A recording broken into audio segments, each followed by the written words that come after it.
Halo pemirsa, dimanapun Anda berada, senang sekali Black di sini dapat kembali bersama Anda untuk mempererat ukhuwah YouTubiah di channel yang penuh kegelapan, apalagi kalau bukan channel The Black. Oke pemirsa, kali ini Black akan menceritakan alur sebuah film jadul tepatnya tahun 1981 berlatar di kota Fatsan, Cina. Film ini menceritakan seorang anak orang kaya yang menganggap dirinya adalah seorang master kungfu dan sudah mengalahkan 300 orang tanpa terpukul sama sekali. Padahal aslinya dia tidak memiliki kemampuan sehebat itu pemirsa, karena yang sebenarnya terjadi, tanpa sepengetahuan dia, orang-orang yang melawannya dibayar oleh bapaknya agar mengalah ketika bertarung dengannya. Akan tetapi seiring berjalannya waktu, dia akhirnya mengetahui juga apa yang sebenarnya terjadi. Hingga akhirnya dia pun berguru dan menjadi master kungfu yang sebenarnya. Nah, penasaran kan bagaimana ceritanya? Oke, kami persembahkan untuk Anda, inilah alur cerita film The Prodigal Son.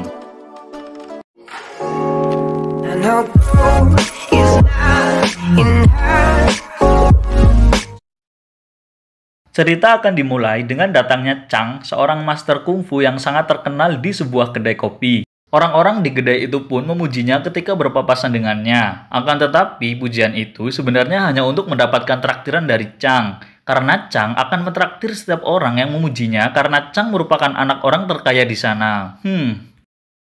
Ketika sedang asyik meminum kopi, tiba-tiba ada 3 orang tak dikenal menantang Chang untuk bertarung. Chang pun melayani mereka. Kedai kopi pun menjadi gaduh dan orang-orang pergi meninggalkan kedai kopi itu. Chang pun dengan mudah dapat mengalahkan mereka. Setelah mereka kalah dan pergi, pelayan Chang menghampiri orang-orang yang kalah oleh Chang tadi dan membayar mereka. Ternyata mereka adalah orang-orang yang sengaja dibayar untuk mengalah melawan Chang. Kejadian itu ternyata tidak pertama kali terjadi pemirsa, sehingga Chang pun mengira bahwa tidak ada orang yang bisa melawannya. Scene berganti ke rumah Chang. Terlihat di sana dia sedang berlatih bersama 2 pelatih kungfunya. Tiba-tiba datang teman Chang mengajak untuk menonton acara opera nanti malam. Chang pun menolaknya karena dia tidak menyukai acara seperti itu. Pada malam harinya, ketiga teman Chang pun pergi untuk menonton opera. Ketika sedang melihat salah satu adegan dari opera yang diperankan oleh wanita, salah satu dari mereka menyukai wanita yang memerankan adegan itu karena menurutnya sangat cantik. Mereka pun masuk ke ruang ganti untuk menemui wanita itu. Mereka mengajak wanita itu untuk bertemu setelah acara opera selesai. Akan tetapi wanita itu menolak. Akhirnya mereka pun mengancam akan menghancurkan tempat itu. Karena kesal, wanita itu pun mencoret muka laki-laki itu dan perkelahian pun tidak bisa dihindarkan.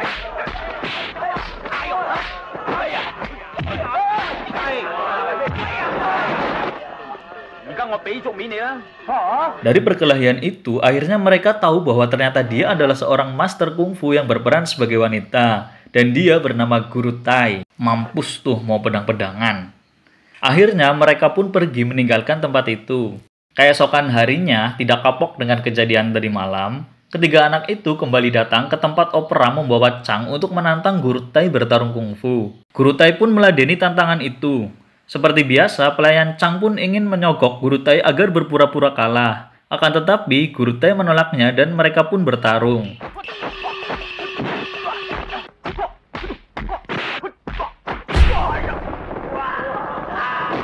Dan sudah ditebak pemirsa, Chang pun dikalahkan oleh Guru Tai.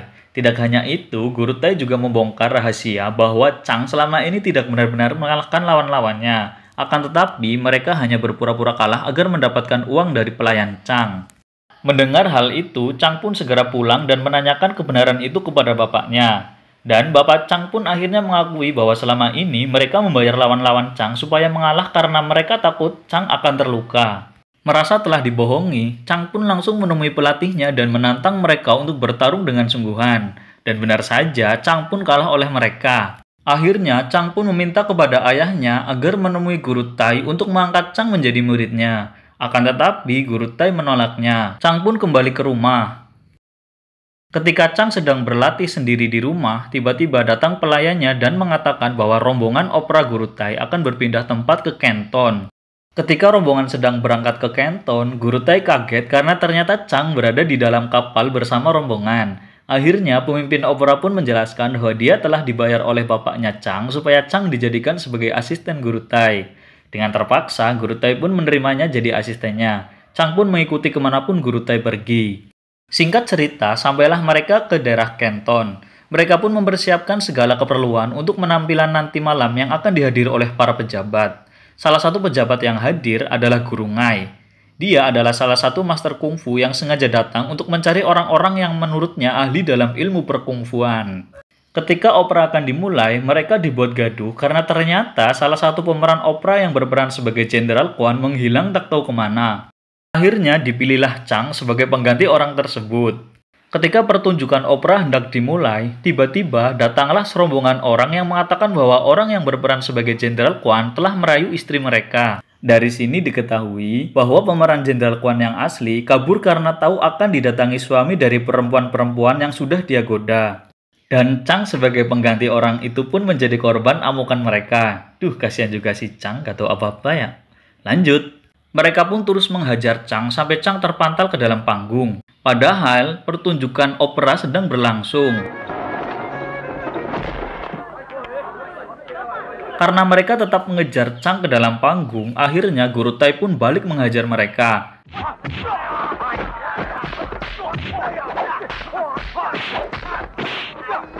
Mereka semua pun kalah dengan mudah oleh Guru Tai. Mampus. Melihat kemampuan Guru Tai di atas panggung tadi, Guru Ngai pun tertarik untuk melihat kemampuan dari Guru Tai dalam pertarungan kungfu. Guru Ngai pun mengundang seluruh rombongan opera untuk makan malam yang bertujuan agar Guru Tai pun ikut hadir ke tempat itu dan akan menantangnya untuk bertarung. Guru Tai dan Guru Ngai pun duduk di tempat yang sama. Dari obrolan mereka dapat dipahami bahwa Guru Ngai sangat takjub kepada Guru Tai atas kemampuannya dalam berkungfu. Tapi Guru Tai sangat rendah hati dan mengatakan bahwa kemampuannya tak sebaik itu. Obrolan itu pun berujung kepada tantangan Guru Ngai untuk bertarung kungfu dengan Guru Tai. Dengan berat hati, Guru Tai pun menerima tantangan itu dan pertarungan pun dimulai.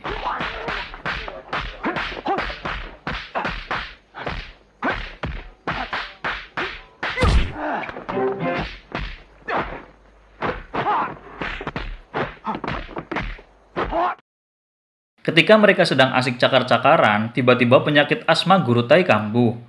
Pertarungan pun dihentikan. Guru Ngai mengatakan bahwa dia tidak mau melawan orang yang sedang sakit karena itu tidak adil. Guru Ngai pun akan menantang kembali Guru Tai setelah dia sembuh. Akhirnya Guru Tai pun kembali ke tempat opera untuk beristirahat. Scene berganti ke rumah kepala daerah Canton. Dia ternyata sudah mengetahui bahwa Guru Ngai baru saja bertarung dengan Guru Tai. Karena Guru Ngai merupakan anak buah kesayangannya dan dia takut akan terjadi apa-apa dengan Guru Ngai, akhirnya dia memerintahkan kepada anak buahnya untuk membunuh seluruh anggota rombongan opera dan merahasiakannya kepada Guru Ngai. Pada malam hari, mereka pun beraksi untuk membantai seluruh anggota opera. Ketika para utusan kepala daerah ini telah sampai di tempat opera, ternyata Chang sedang berada di luar tempat itu. Mereka pun akhirnya terlibat perkelahian dengan Chang hingga Chang pun terpental. Mereka pun melanjutkan aksi mereka ke dalam dan membunuh semua orang di dalam tempat opera itu. Duh, kejamnya. Hingga akhirnya ketika mereka hendak membunuh Guru Tai, ternyata Guru Tai terbangun dan melakukan perlawanan.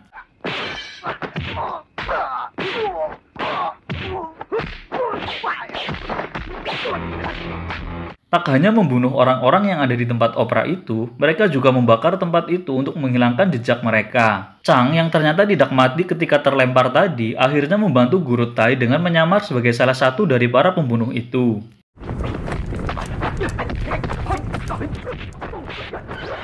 Dari perkelahian mereka, akhirnya Guru Tai tahu bahwa mereka adalah orang-orang utusan dari Guru Ngai.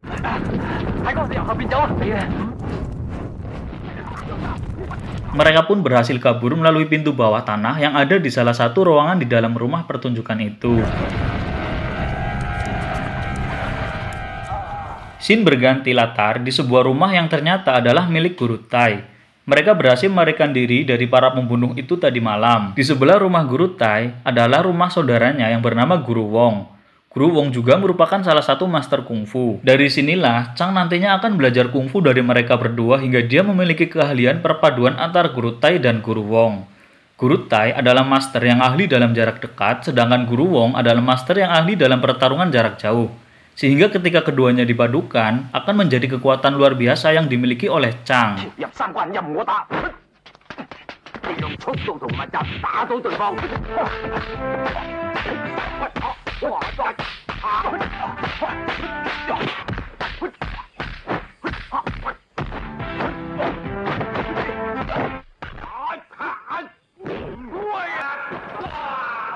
Di sana, Chang pun berlatih setiap hari bersama kedua master kungfu itu. Hingga suatu hari, Guru Tai kembali terjatuh sakit karena asma yang dia derita semakin parah. Karena di desa itu susah untuk mencari orang yang dapat mengobati Guru Tai, akhirnya mereka pun memutuskan kembali ke Fatsan untuk mengobati Guru Tai di sana.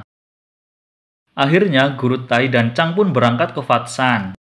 Shin berganti kepada Guru Ngai di mana seperti biasa dia masih mencari orang-orang yang ahli bertarung kungfu ke daerah Fatsan. Dia pun mendatangi perguruan kungfu yang pada awal film merupakan pelatih dari Chang. Dengan sekali tendangan oleh pengawal Guru Ngai, mereka pun langsung tidak berdaya. Karena Guru Ngai tahu mereka bukan seorang master kungfu, Guru Ngai pun meninggalkan mereka. Akan tetapi, tiba-tiba mereka mencegah Guru Ngai dan mengatakan bahwa di Fatsan ada seorang master kungfu yang bernama Chang. Karena Guru Ngai tidak mengetahui bahwa Chang adalah murid dari Guru Tai, akhirnya Guru Ngai pun menemui Chang di rumahnya. Setelah sampai di rumah Chang, Guru Ngai terkejut karena melihat Guru Tai yang ternyata masih hidup. Guru Ngai mengira bahwa Guru Tai sudah meninggal karena kebakaran di rumah opera. Guru Tai pun langsung menghajar kedua pengawal Guru Ngai dan mengatakan bahwa mereka berdua adalah orang yang biadab karena telah membantai seluruh rombongan opera. Dari sinilah akhirnya Guru Ngai mengetahui bahwa ternyata anak buah Guru Ngai yang telah membakar rumah opera itu. Ketika Guru Ngai sedang menjelaskan kepada Guru Tai bahwa perbuatan itu adalah bukan perintah darinya, tiba-tiba pengawal Guru Ngai menusuk Guru Tai dengan 2 pisau, dan Guru Tai pun akhirnya meninggal. Setelah pemakaman Guru Tai, datanglah Guru Ngai untuk mendoakannya, dan pada saat itulah Chang menantang Guru Ngai untuk bertarung. Dan pertarungan mereka pun dimulai.